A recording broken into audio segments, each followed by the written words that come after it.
Today, we're going to be 3D printing phone cases and testing them against one of the top brands out there. Check it out. Welcome back to the channel. My name is George and this is my Shop Talk Ruby. We like to craft things on this channel and show you how we make it. To start off, let's go ahead and 3D print the phone case. Once this is done, we can let it go head to head with the Rhino Shield phone case.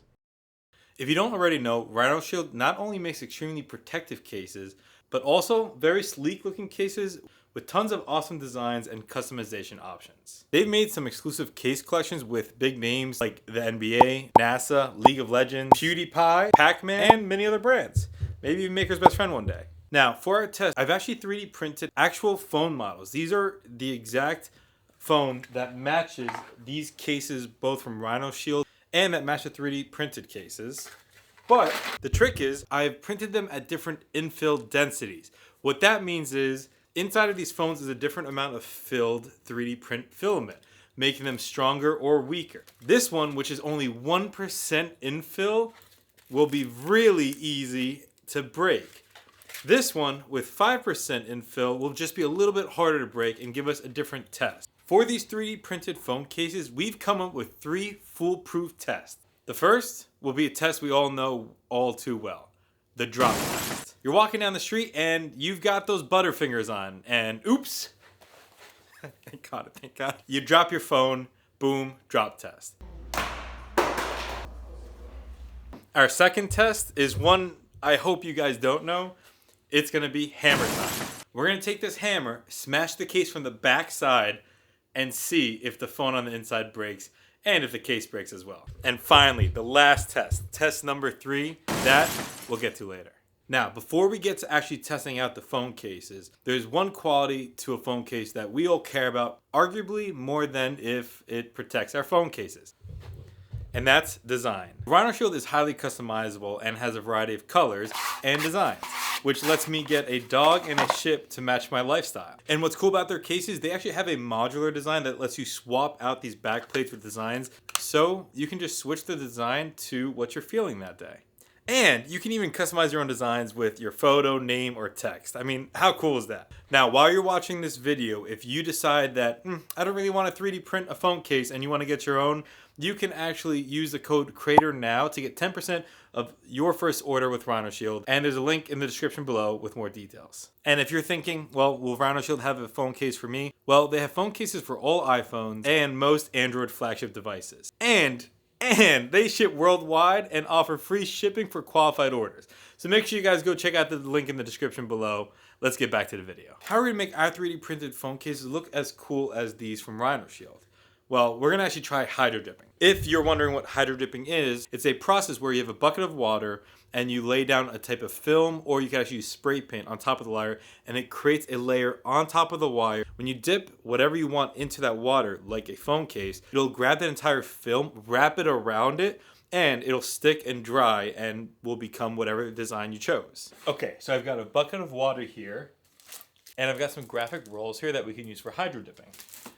I've also got an activator, which will help these graphics actually stick to the phone case. And of course, we're gonna go with this is the Dragon Ball Z decal. Look how sick that looks. Oh, that's gonna come out really cool.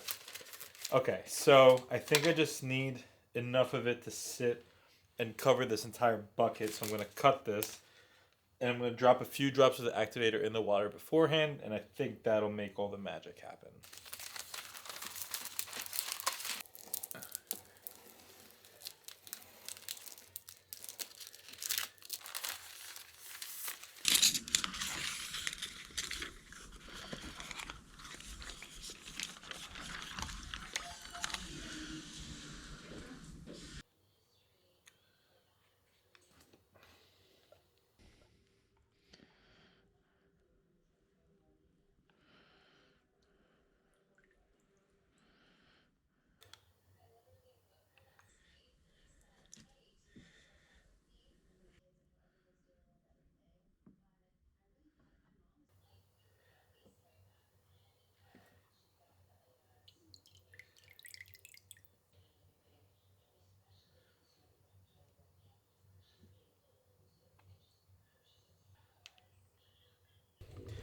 Okay, now we're gonna let it dry. It looks pretty cool. We'll see how it does once it's dried up. So we're gonna start with the first phone test. These are phone models with just 1% infill, making them really susceptible to damage. So I'm putting one of the Rhino Shield cases on, and I'm gonna put one of the 3D printed.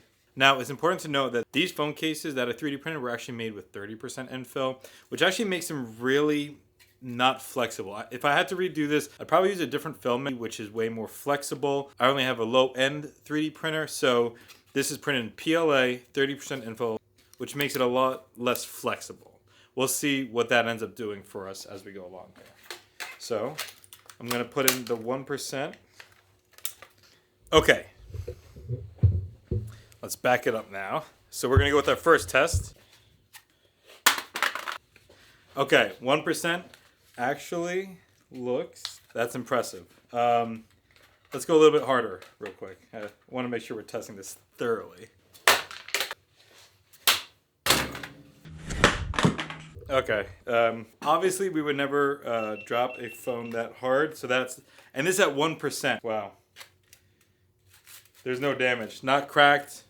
And the case is, other than some sawdust from the shop, case is looking good.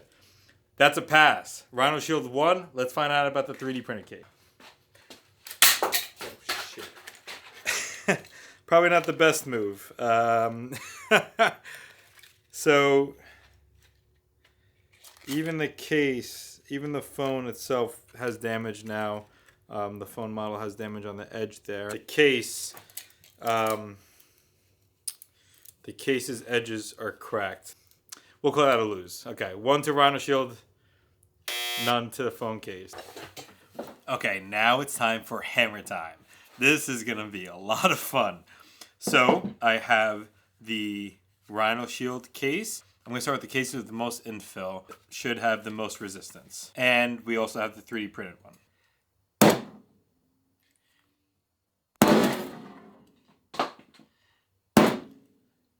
All right, let's take it to 3 strikes each.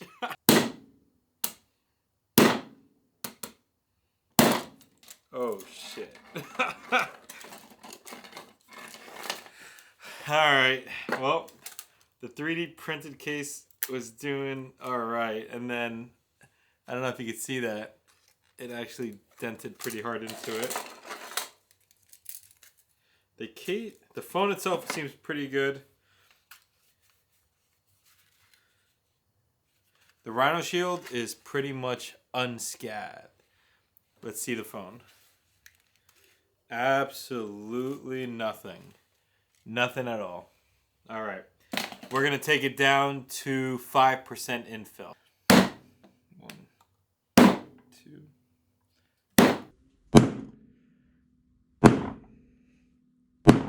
And the iPhone case is breaking more and more, and there's a small crack on the actual iPhone model that wasn't there before.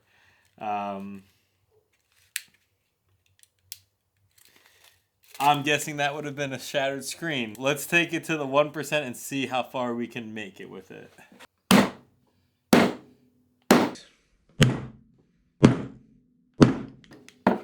That third one, I hit it pretty hard. I don't know if that's going to last. All right, well, it's kind of expected. It's a little bit dented in. There's no cracks, but because it's so empty inside, I mean, it's almost snappable. You could almost snap with your fingers. There are dents across it, so it did get indented. No splits. Take that as you will. Let's check it out with the 3D printed case.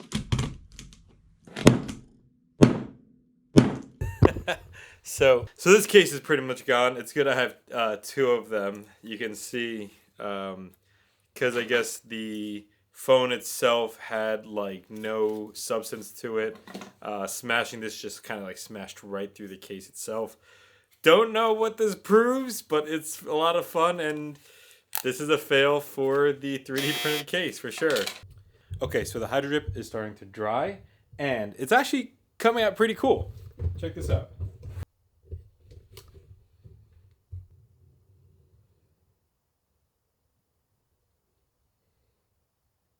So I'm going to let it keep drying, and it obviously would have looked a lot better on a white iPhone case. I think that we're going to give a point to both the 3D printed and the Rhino Shield cases because they both have pretty sick designs now. So, all right, my last surprise test is going to be with batteries overheating. What we're going to do is we're going to stress heat the actual phone cases with the phone models inside of it. Now keep in mind, it's all plastic. This won't be a huge representation, but what we're looking for is how the phone cases flex with a crazy amount of heat that's applied to it. Will there be bulging? Will we see anything at all? I think this will be a fun test. Let's see what comes from it. I'm just going to use the 10% infill because we don't want the 1% infills to just melt down. I'm going to have the heat on them each for 1 minute. I'm going to have it blasting on high. This is a hot heat gun on level 2.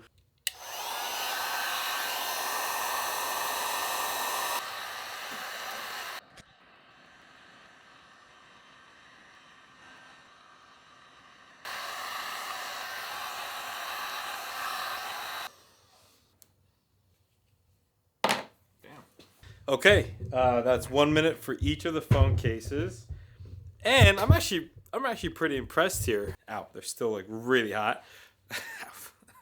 The 3D printed. Remember, this is PLA plastic, which means it has a much lower melting point, which makes it easier to use for 3D printing. But as you can see, a lot of bending and warping, and it's just like coming off at the sides here, and it's just lost all of its structural integrity. I also thought it was pretty interesting. There's a whole bunch of little bumps that have extruded out of it, kind of giving it like a snake skin. That might be some bonus points to it. It kind of feels kind of cool. So that's that. Now, here's what's interesting. The Rhino Shield case, it hasn't bent at all. Like it's still like really hot, especially in the center where I was like kind of concentrating it to really get some effects out of it. Let me take out the actual. So the actual iPhone model has warped. You can see it's bent like that, but the case is still like level as heck. That's impressive. So this is. I had to look this up. Phone cases are normally made from polycarbonate and TPU, or a mixture of the two. Way more flexible, obviously, and much higher melting point. So it has pretty much destroyed the PLA 3D printed phone case in all of today's challenges. I think we're going to have to come back and actually print this in a much better plastic meant for actual phone cases and see how that performs. Let me know down in the comments if you guys are interested in seeing those results. But this was a lot of fun. I hope you guys enjoyed the video. Thanks again for watching, and catch you in the next one. Peace.